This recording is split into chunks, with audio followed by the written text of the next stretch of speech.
This really has to be short. It's a huge topic, and I am taking a different approach, and I'm going to grapple with and I'm going to contest some of what Marla spoke to. Marla spoke about the imperative of establishing a strong middle class and how important that is for social stability and progress. I have another view. And that's what these platforms are for us to be able to respectfully engage and debate and grapple and elucidate. I was hoping at this event to present and to have published my second book. And the topic of the second book is land and housing policy in post-independence Trinidad and Tobago. I've done a tremendous amount of research. I mean, Ivan is here. Ivan helped me a lot. And a lot of other colleagues have helped me. Okay? And the first page I want to start off with is to make the statement that the book would have been focused on housing for poor people. Let me say that very plainly. This is not about promoting the middle class. My imperative, and I believe a social imperative of public policy, must be to provide housing policies that see to the needs of the poor people. We are Grace this morning, sitting in the audience. I won't point out where she is, but the head of the HDC is here with us this morning. She has come to spend the time with us, and hopefully we could have exchanges on these points. Why is it imperative? It isn't just a personal conviction. When we complain about squatting, that's the social word we use, squatting, which we don't use in our profession. We talk about unauthorized occupation of land. When we complain about squatting and flooding on the river bank or on the hillsides when they cut down the forest, when we complain about the homeless situation in the cities, the reason our cities have collapsed, particularly our capital city, it's because of the amount of homeless people. All of those are manifestations of the failure to provide housing that is suitable for poor people. That's all that is. Okay, so it's not a remote problem. It's a problem that if we don't deal with it, it will deal with us as it is starting to manifest in some of the things we talked about. If the country has $10 to spend on housing, given the texture of the HDC's waiting list, 9 out of $10 should be spent on poor people for rent. But the models you hear about, I was at a big conference there last week. I was there, I was by invitation from Miss McFarland. I was at the conference last week for 3 or 4 hours. And all you're hearing about in that conference is about buying this and buying that and mortgages and so on. Until 9 out of 10 houses. So that is who's on the waiting list. This is not me saying so. Until 9 out of 10 houses, or homes, or housing opportunities, whatever phrase you want, and we get to the phrase in just now. Until 9 out of 10 are for poor people who cannot afford a mortgage. Let us be frank about what the challenge is. We're not speaking to the challenge. We're speaking to another agenda. Now let's talk about it. That's why it's imperative. There are 2 models of housing broadly operating in the country. The first model is a model of, I call it the housing opportunity model, HOM. It's in which you provide service lots. So it's a low-cost model in which you provide lots of land that have got a survey plan, they've got electricity, they've got water, they've got a deed. And the person who gets that housing opportunity at a much reduced price can put up their own home on their own terms as their resources allow. Okay? The second model, the one that is dominant under the current administration, and it's okay, there are reasons for these things, is the model where you provide a completed home, a completed new home. So the state will allocate land, professional fees, finance charges, the cost of construction, and then you will see these ceremonies where they're giving out keys and homes are being allocated and so on, okay? And those are the 2 models that operate. The second model is a more costly one, but let's talk a little bit about if there is any reason for hope and what the research has revealed.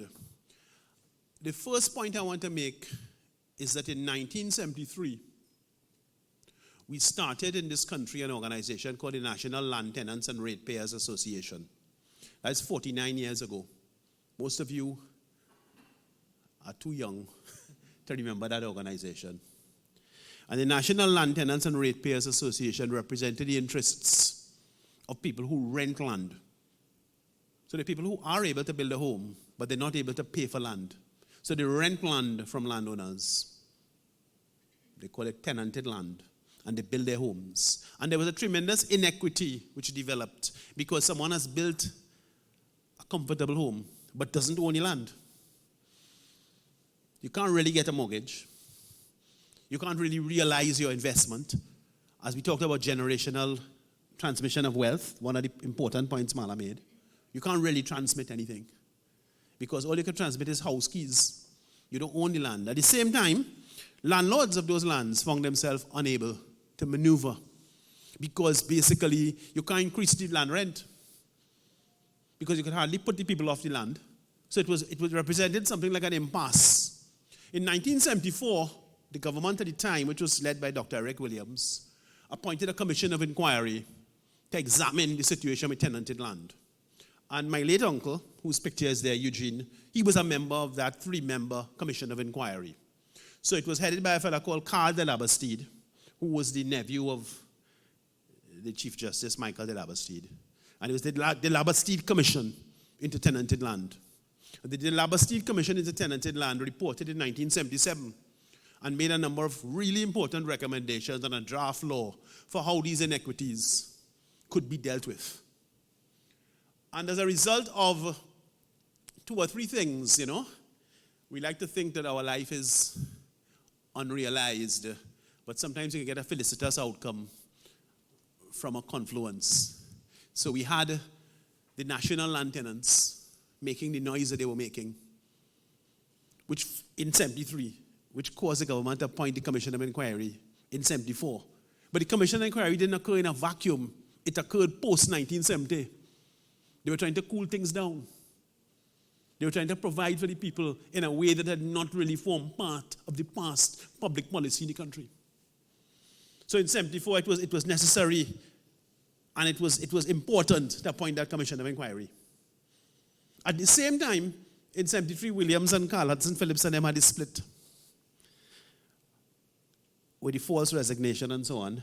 And Williams' biggest rival on the scene was Carl Hudson Phillips. Carl Hudson Phillips was the main spokesman for the National Land Tenants. So the main spokesman was speaking on one of the biggest issues of the day. And this Commission of Inquiry reported in 77. But I'm happy to tell you, shortly after he passed away, in June of 81, we actually got passed into law the Land Tenant Security of Tenure Act 1981, which is where that act came from, which created the rights for land tenants. At one stroke of the legislative pen, a land tenant could buy the freehold of their property for 50% of the value. At one stroke of the legislative pen, 50% of the value of the landlord's property was transmitted to the tenants. The alternative to them buying the land for 50% was to get something called a statutory lease, which was on very beneficial terms also, for 30 years and a further renewal of 30 years. So there was a tremendous amount of benefit that came out of, and let us reflect it correctly, although it was a legislative stroke of the pen, it emerged, it was birthed in the society, the National Land Tenants and Ratepayers Association, that took up a struggle throughout this country. They had meetings in every corner of this country to get proper rights for land tenants. And it was accomplished, okay? It wasn't a government program. Yes, it was the government and the parliament that passed it, but it wasn't a government program. It wasn't a ministry of anything, okay? And then, of course, the other thing I would mention, because I know my time is limited, and I see the lady's about to give me the signal. She watching me kind of like cut eye. You don't have to give me the signal. I have a clock running in my head. You might believe it. But yeah, the other thing I would mention in terms of movements coming from below in respect of housing and in respect of stabilizing the affairs and the life of the poorer members of society is the Susu land movement. And of course, Ivan Lachlan is here with us. Ivan was very instrumental in Susuland. Assad was also very instrumental in Assad spoke earlier, Dr. Assad Mohammed in Susuland.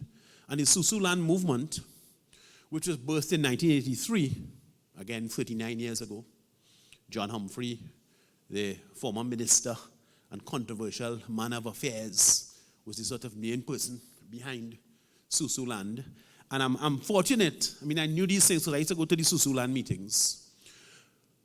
But I'm fortunate in doing this research that